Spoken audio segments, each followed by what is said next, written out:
बाद में फिर ये हुआ कि उन लोगों ने कहा आप ऐसा कीजिए कि मालती से कहिए कि वो मुस्लिम बन जाए तो हम एक्सेप्ट कर लेंगे, फिर निकाह कर देंगे। नीरा साहब ने कहा ये तो सवाल ही पैदा नहीं होता, मैं कभी नहीं बोलूंगा उसको ये बात।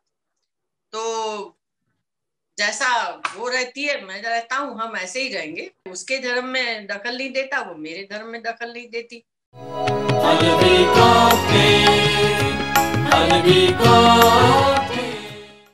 नमस्कार, मैं अनीता चौधरी और अदबी कॉकटेल के इस एपिसोड को आज हम डेडिकेट कर रहे हैं, समर्पित कर रहे हैं निदा फाजली साहब के।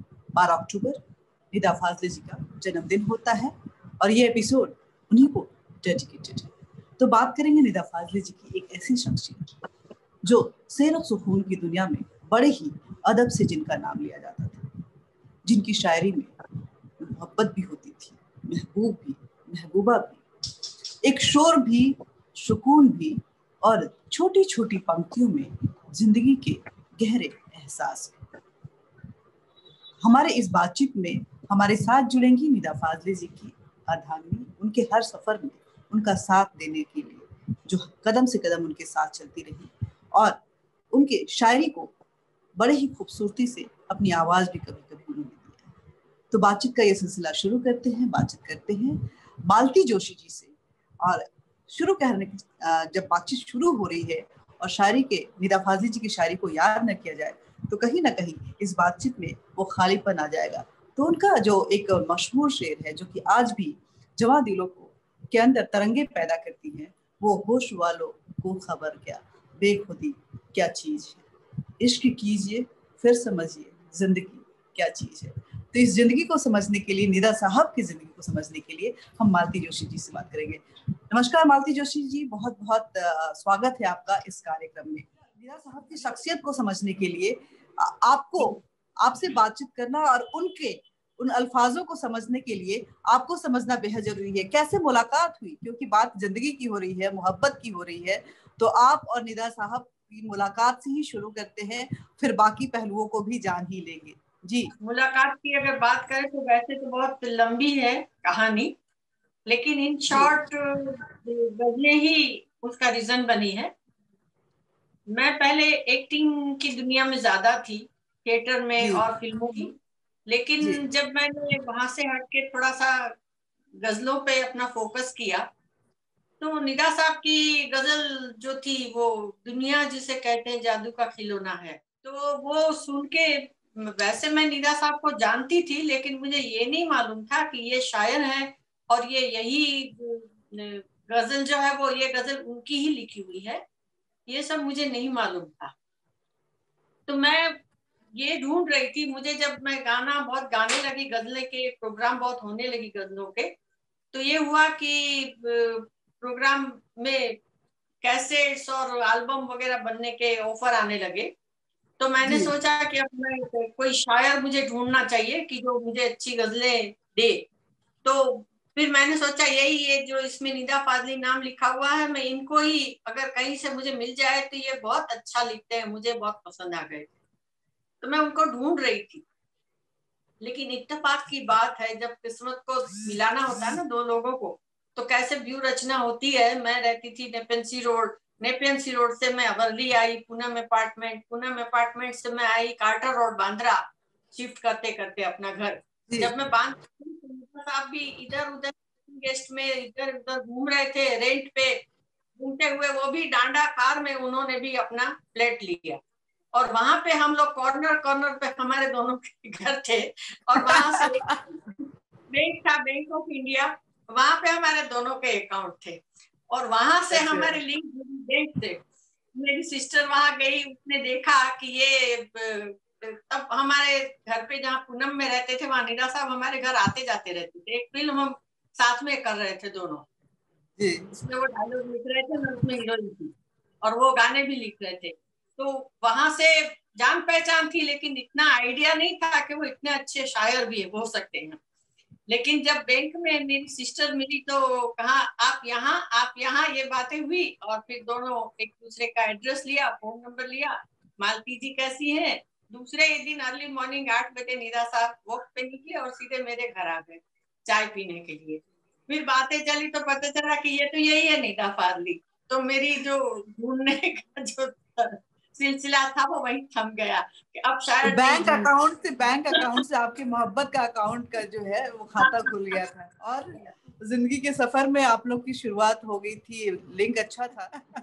तो जब उनकी शायरी को आपने अपनी आवाज दी थी तो पहली कौन सी शायरी थी जिसको आपने गाया था? गा के भी सुनाइएगा, ऐसे मत बोल मत दीजिएगा। वैसे तो इतना मुझे याद नहीं है कि मैंने कौन सी पहली गजल गाई थी उनकी। तो इस तरह से जैसे एक बात में, वो शादी के लिए जब हमारी बातें चल रही थी तो तब उन्होंने सोचा कि अब हमें शादी कर लेनी चाहिए, लेकिन उन्होंने कभी मेरे से बात ही नहीं की इस मामले में। हम लोग घंटों साथ में रहते थे लेकिन डिस्कस कुछ नहीं होता था साथ में। तो मैंने सोचा, मैं सोचती थी मन में लेकिन मैं कैसे बोल सकती हूँ। तो उन्होंने फिर मुझे गजल लिख के दी मेरे हाथ में। वो गजल मैंने पढ़ी तो मेरे समझ में आ गया कि वो क्या चाहते हैं। तो फिर बात आगे चली, फिर मैंने उसको फिर फॉलो किया उनके मूड को, और उस हिसाब से फिर हम लोग आगे बढ़े। तो वो गजल के 2-3 शेर में आपको सुनाती हूँ। प्लीज।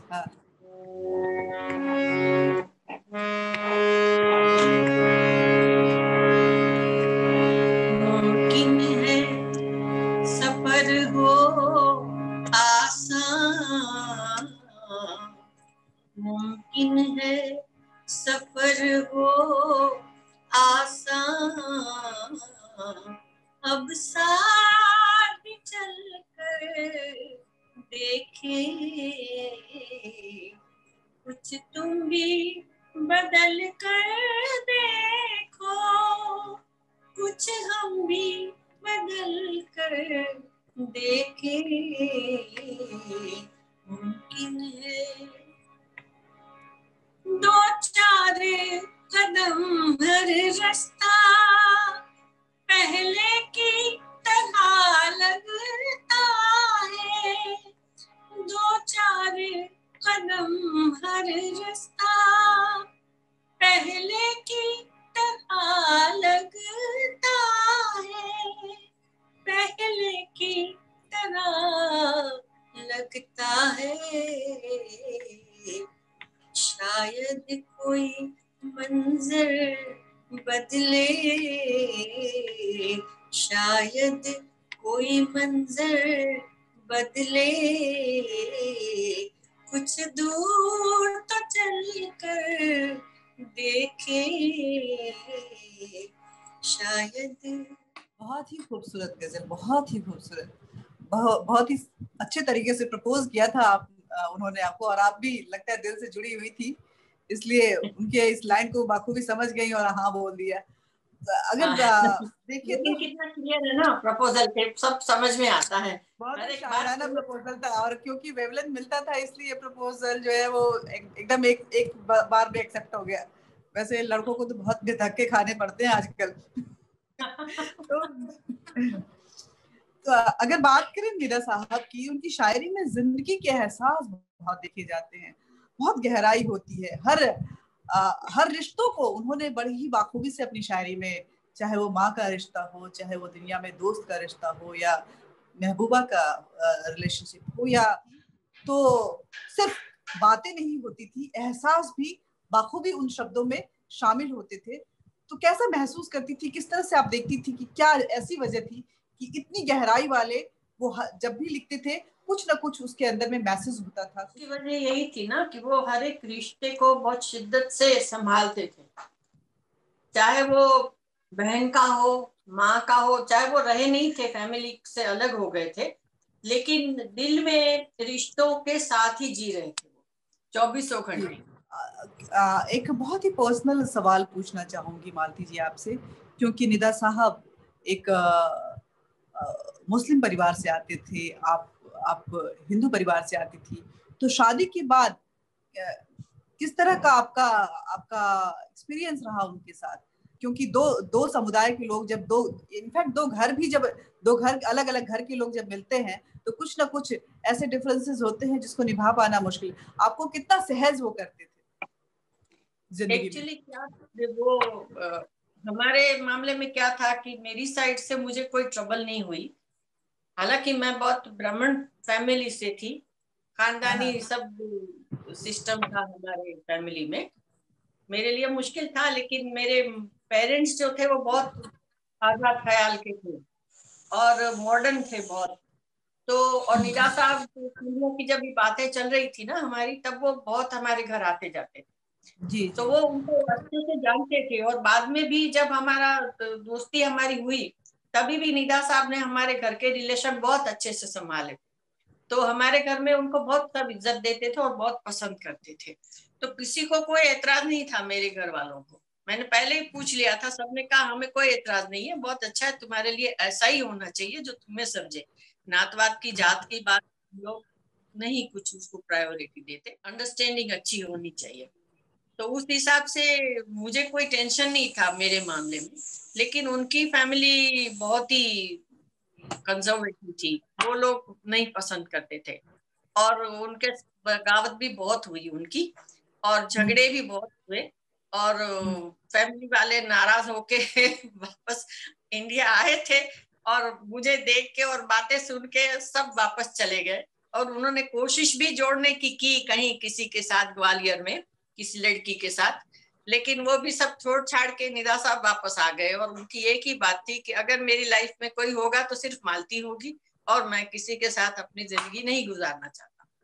तो बाद में फिर ये हुआ कि उन लोगों ने कहा आप ऐसा कीजिए कि मालती से कहिए कि वो मुस्लिम बन जाए, तो हम एक्सेप्ट कर लेंगे, फिर निकाह कर देंगे। नीरा साहब ने कहा ये तो सवाल ही पैदा नहीं होता, मैं कभी नहीं बोलूंगा उसको ये बात। तो जैसा वो रहती है मैं रहता हूँ, हम ऐसे ही रहेंगे। मैं उसके धर्म में दखल नहीं देता, वो मेरे धर्म में दखल नहीं देती। तो इंडिपेंडेंट, ये पर्सनल मामला है, इसमें हम नहीं कर कुछ बोल सकते, तो छोड़ दीजिए इस बात को। फिर बहुत बरसों तक उन लोगों ने सारे रिश्ते तोड़ दिए निदा साहब से। अच्छा हाँ, जब बिटिया आ गई तो फिर सब एकदम चेंज हो गए। और फिर अच्छा। लगातार अभी भी वो कांटेक्ट में रहते हैं हम लोगों के सारे फैमिली। Very nice. बेटी बेटी की का आपने जिक्र किया, तो उसके बारे में भी जानना चाहूंगी कि क्या कैसे जी, क्या रिएक्शन था निदा साहब का जब तहरीर आई थी इस दुनिया में। निदा और साहब, हाँ निदा साहब की पूरी लाइफ ही चेंज हो गई बेटी के आने के बाद। बहुत ही वो खुश मिजाज हो गए, बहुत हैप्पी हो गए, और फिर बेटी के साथ ही एंजॉय करते थे लाइफ को कंटिन्यू। अच्छा, तो कोई कुछ उनके ऐसे खिलाफ ऐसे ऐसे अनछुए पहलू जिसको आप बता सके और दर्शकों को लगे कि वाह, निदा साहब जो जिनकी शायरी इतनी सीरियस होती थी, वो इतने इतने बेफिक्र, इतने मस्त मौला, इतने मजाकी भी थे, कुछ इस तरह की चीजें। अनछुए तो क्या, अभी वो जहां भी जाते थे टूर पे, वहां से सिर्फ बेटी के लिए ही कुछ ना कुछ खरीद के लाते थे, और उसी में बिजी रहते थे कि यहाँ उसके लिए क्या मिलेगा। सारे मार्केट घूम के हाँ आते थे, पहले कभी नहीं गए थे। हाँ। मेरे लिए कभी एक साड़ी भी लाने में 50 बार सोचते थे कि मुझे टाइम नहीं मिला, हमेशा यही जवाब होता था उनका। लेकिन बेटी के लिए बिना पूछे पूरा बैग भर के सामान लेके आते थे हर एक जगह से। हाँ, तो मतलब बेटी आने के बाद टोटली बेटी के लिए समर्पित थे वो। जी जी। अच्छा, निदा साहब की शायरी में हम देखते हैं कि वो जब इंसानियत की बात करते हैं, जब वो भगवान की बात करते हैं, अल्लाह की बात करते हैं, तो कहीं ना कहीं वो बहुत ऊपर उठे हुए नजर आते हैं। वो वो जो एक एक दिल में एक जो हमारे सोसाइटी में कभी कभी असमानता दिख जाती है, वो उनकी शायरी में कभी नहीं दिखी। उन्होंने अल्लाह से भी सवाल पूछे, उन्होंने भगवान से भी सवाल पूछे, और इंसान को हर रूप में उन्होंने अपनी शायरी में बयान किया। तो इस शख्सियत को जब आप नजदीक से देखती थी, तो किस तरह से लेती थी आप? वो हर एक धर्म की बहुत रिस्पेक्ट करते थे और बहुत इज्जत देते थे। आपको बताऊं कि मेरे घर में अ, मैं जो अभी पूजा कर रही हूँ, वो मंदिर उन्होंने लाके दिया है मुझे। मेरे पास मंदिर नहीं था। मैं जब उनके घर में रहने चली गई, तो मैंने देखा कि अब मैं पूजा कहाँ करूं। तो मैंने एक छोटा सा वो पली लगा हुआ था लकड़ी का, तो जी। उसके ऊपर भगवान को बिठा के पूजा करती थी। तो रोज वो किचन में जब आते घूमते घूमते देखते थे तो बोलते थे कब तक भगवान को पार्टियों पे बिठाएगी, कब तक भगवान की रिस्पेक्ट नहीं करेगी, ये क्या मतलब इस तरह की पूजा करने का, ऐसा बोल के निकल जाते थे। तो मैं कुछ बोलती नहीं थी, कोई जवाब नहीं देती थी उनको। लेकिन एक दिन वो खुद ही गए मार्केट में, कहीं उन्होंने देखा इतना बड़ा मंदिर, तो उठा के खुद ही लेके आए, बोले देख मैं तेरे भगवान के लिए लेके आया मंदिर, अब इसमें उनको रिस्पेक्ट से बिठा। तो इतनी रिस्पेक्ट करते थे वो सब धर्मों की। वाह, बेटी के लिए भी उन्होंने कुछ लिखा था, वो भी सुनाएंगी मालती जी आप हमारे दर्शकों को? एक ये पोएम है, कविता उन्होंने जो जी लिखी जी है, ये बहुत मशहूर हुई है। और वो जब भी मुशायरों में जाते थे तो इसकी फरमाइश होती थी कि बेटी वाली सुनाइए। ये जब बिटिया 5 साल की थी तो जी जी वो उधर जयपुर गए थे, तो जयपुर से वो पूरा सेट लाए थे, घाघरा चोली सब बच्चों का। जी उसी पे उन्होंने ये लिखा है, कहते हैं गोटे वाली लाल ओढ़नी उस पर चोली घाघरा, गोटे वाली लाल ओढ़नी उस पर चोली घाघरा, उसी से मैचिंग करने वाला छोटा सा एक नागरा, गोटे वाली लाल ओढ़नी उस पर चोली घाघरा, उसी से मैचिंग करने वाला छोटा सा एक नागरा, छोटी सी एक शॉपिंग थी या कोई जादू टोना, छोटी सी एक शॉपिंग थी या कोई जादू टोना, लंबा चौड़ा शहर अचानक बनकर एक खिलौना, लंबा चौड़ा शहर अचानक बनकर एक खिलौना, दाढ़ी पगड़ी ऊंट छोड़कर, दाढ़ी पगड़ी ऊंट छोड़कर, इतिहासों का जाल तोड़कर, आ से अम्मा बा से बाबा बैठा बाँच रहा था, 5 साल की बेटी बनकर जयपुर नाच रहा था। वाह, 5 साल की बेटी बनकर जयपुर नाच रहा था। जयपुर नाच रहा था। एक बाप, एक पिता जो कि जिसको अपनी बेटी के लिए इस तरह का एहसास था कि वो पूरे शहर को वो अपनी बेटी के खुशी के लिए नाचता हुआ देख रहा था। जाहिर सी बात है उसके अंदर कितनी मोहब्बत होगी, कितना प्यार होगा। अच्छा, निदा साहब की गजल कौन सी पसंद थी? कौन सी ऐसी गजल थी जिसको निदा साहब के दिल के सबसे करीब था? उनकी तो वैसे शायर को तो अपनी सारी गजलें अच्छी लगती है, लेकिन वो बच्चों जैसा होता है कि कौन सा बच्चा आपको पसंद है, ये तो मुश्किल होता है माँ बाप के लिए बोलना। हाँ तो गजल का लिखने का भी यही होता है कि ऐसा लगता है कि ये सब गजलें बहुत अच्छी हैं, लेकिन एक उनके जो फादर की डेथ पे उन्होंने एक नज्म लिखी थी, वो बहुत मशहूर हो गई है उनकी, और वो उनको बहुत पसंद थी। तेरी कब्र पे मैं फातिहा पढ़ने नहीं आया, कभी फुर्सत मिले तो तू मेरी कब्र पे फातिहा पढ़ने आ जाना, ऐसा लास्ट में था उसमें। अच्छा, कि बाप और ऐसी कौन सी गजल जो आप दोनों को पसंद थी, जिसको निदा साहब भी उतना ही पसंद करते थे, उनके दिल के करीब भी उतना ही था जितना कि मालती जोशी जी के करीब था? वो उनकी एक गजल थी, जो ये सारी बातें जब बगावत की हुई थी ना, हाँ जी, तब वो एक गजल उन्होंने कही थी, वो थोड़ा सा सुना देती हूँ मैं। ये मुझे भी बहुत पसंद है और मैं जी हमेशा सब जगह पे ये गजल गाती हूँ हमेशा। तो उनकी फैमिली का और हमारा ये जो रिश्ते का जो प्रॉब्लम हुआ था, उसके बाद उन्होंने ये गजल कही थी, न हो जरूरत तो मोहब्बत नहीं मिलती, दिल में न हो जरूरत तो मोहब्बत नहीं मिलती, खैरात में इतनी बड़ी दौलत नहीं मिलती, खैरात में इतनी बड़ी दौलत नहीं मिलती, कुछ लोग यूं ही शहर में हमसे भी खफा कुछ लोग यूं ही शहर में हमसे भी खफा है, हर एक से अपनी भी तबीयत नहीं मिलती, हर एक से अपनी भी तबीयत नहीं मिलती। वाह, दिल में हो न जरूरत तो मोहब्बत नहीं मिलती। बहुत ही खूबसूरत लाइन है। अगर उनकी कुछ पंक्तियां जो टू लाइनर्स उनके होते थे उसमें बहुत, हालांकि दो दो लाइन की वो पंक्तियां होती थी, लेकिन जिंदगी के गहरे एहसास उनमें छिपे हुए होते थे।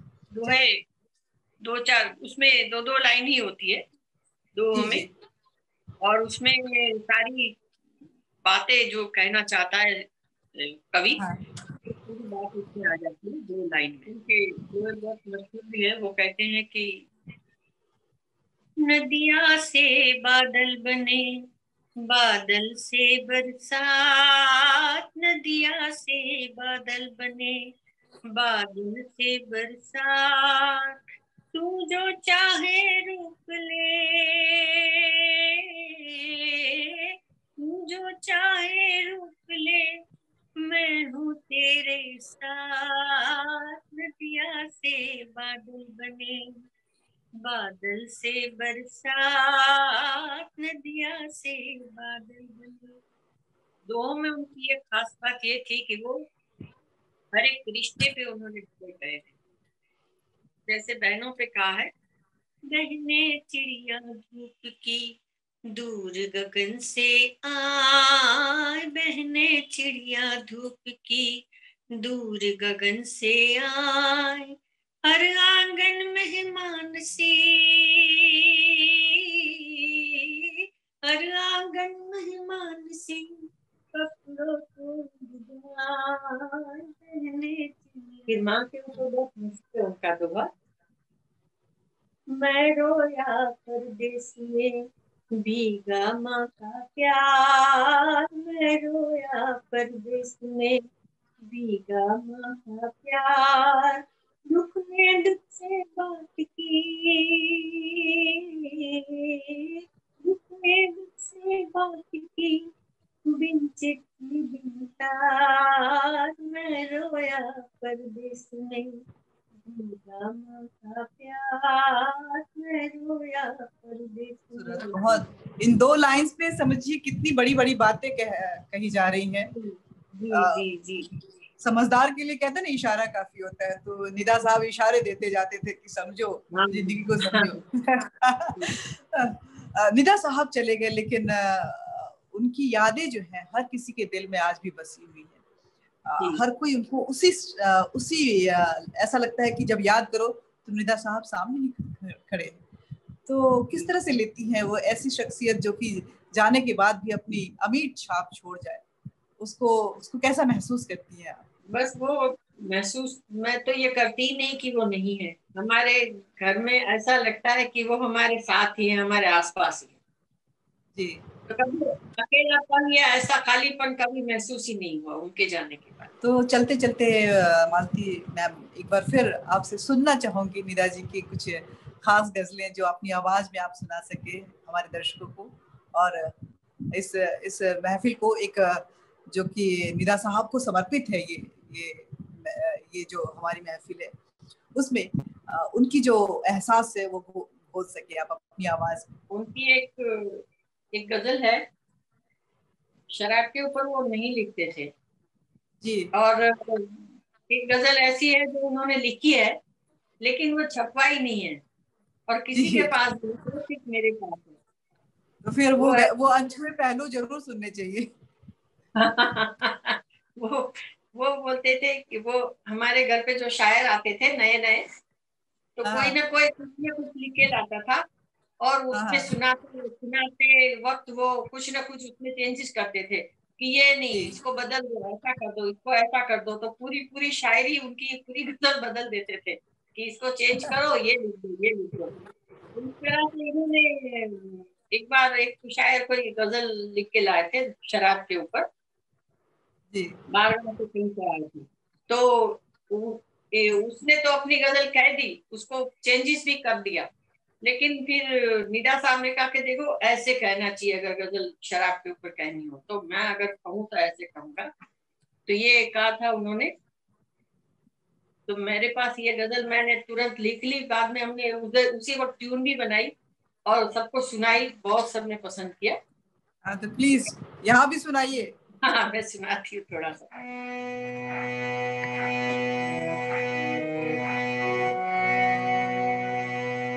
जिंदगी है शराब खाने में, जिंदगी है शराब खाने में, हर खुशी है शराब खाने में, हर खुशी है शराब खाने में, मौलवी सुन्नतों के फेर में है, मौलवी जन्नतों के फेर में है, क्या कमी है शराब खाने में, क्या कमी है शराब खाने में, जिंदगी है शराब खाने में, चांद है आसमान में तन्हा, चांद है आसमान में तन्हा, चांदनी है शराब खाने में, चांदनी है शराब खाने में, वाह,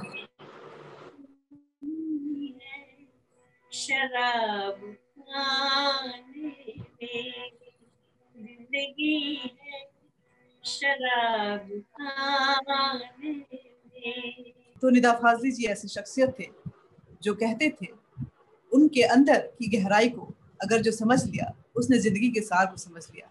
बस आज के लिए इतना ही। चलते चलते आप सभी का शुक्रिया। मालती जी आपका भी बहुत बहुत शुक्रिया, और दर्शकों आपका बहुत बहुत शुक्रिया कि आप आज इस कार्यक्रम में हमारे साथ जुड़े रहे। Thank you very much. ये जिंदगी आज जो तुम्हारे बदन की छोटी बड़ी नसों में मचल रही है, तुम्हारे पैरों से चल रही है, तुम्हारी आवाज में गले से निकल रही है, तुम्हारे लफ्जों में ढल रही है। ये जिंदगी जाने कितनी सदियों से यूं ही शक्लें बदल रही है। बदलती शक्लों बदलते जिस्मों में चलता फिरता ये एक शरारा जो इस घड़ी नाम है तुम्हारा। इसी से सारी चहल पहल है, इसी से रोशन है हर नज़ारा।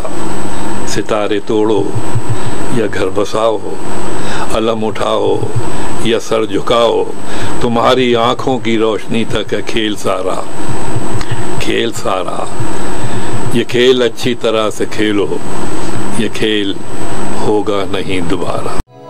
अलविदा।